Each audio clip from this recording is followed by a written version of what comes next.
Okay, I want to use this as a backdrop. This is a X-ray of a mummy's hand, and this is the X-ray. This pharaoh was really fond of his pet hawk, so upon his death, it was mummified. And here's an X-ray of it. And here's the actual. I don't know if you can see it. The light's real bad, but there's the actual mummified hawk there.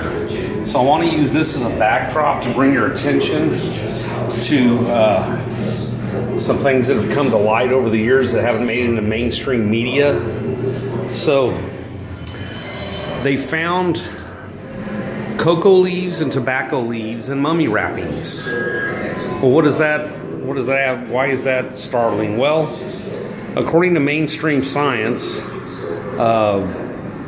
they'll admit that Brendan the Navigator probably made it to North America from Europe, and they'll also admit that Leif Erikson, that there was also a Viking colony in Newfoundland and Labrador, but they won't admit that the Egyptians and the Romans actually made it to America.